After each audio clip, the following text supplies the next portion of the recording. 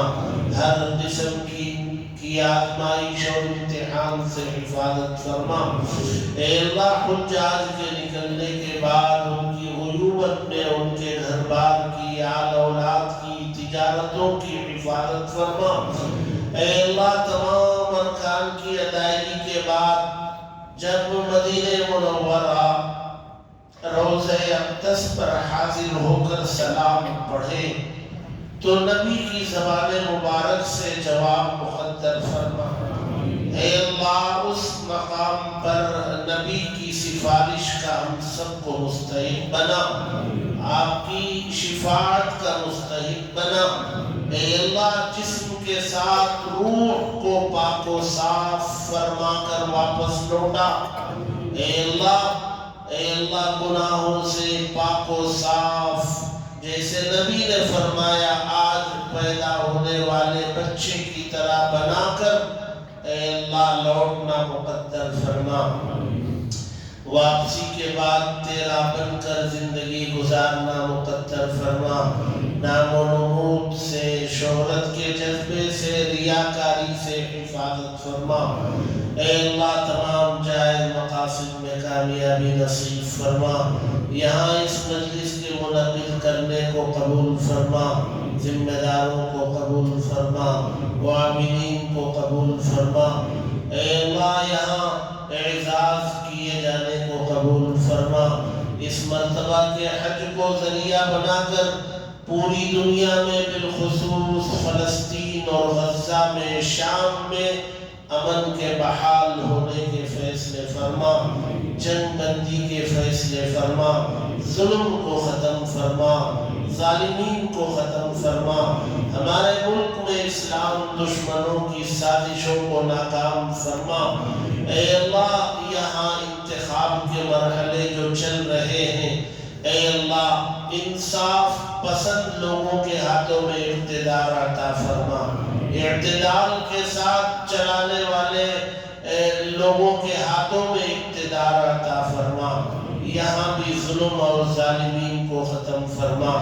ہمارے مساجد کی، مدارس کی، خانقاہوں کی، درگاہوں کی، دعوت و تبلیغ کی، دینی تحریکات کی حفاظت فرما. اے اللہ خانہ کعبہ کی، مسجد حرام کی حفاظت فرما. مسجد نبوی کی، روضہ اقدس کی حفاظت فرما. بیت المقدس کی حفاظت فرما. سبب کے طور پر ہم سب کو قبول فرما. ہمارے ایمان کو مضبوط اور پختہ بنا. ہماری نسلوں کے ایمان کو مضبوط کرنے کا فکر عطا فرما. اے اللہ اپنے بچوں کو ایمان کھول کر پلا دینے کی توفیق عطا فرما. ہم سب کے جائز مقاصد میں کامیابی نصیب فرما. نیک آرزوؤں کو پورا فرما. ہماری ان دعاؤں کو حضرت محمد مصطفیٰ صلی اللہ علیہ وسلم کے صدقے میں قبول فرما.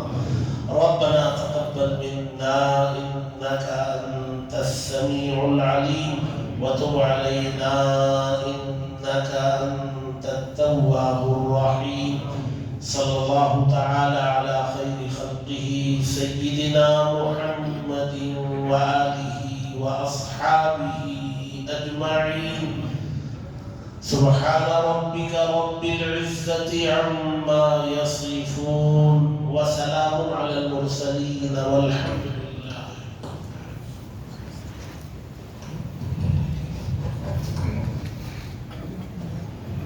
حضرات موضوع سا وضاحت دے دیجیے. انشاءاللہ 5 منٹ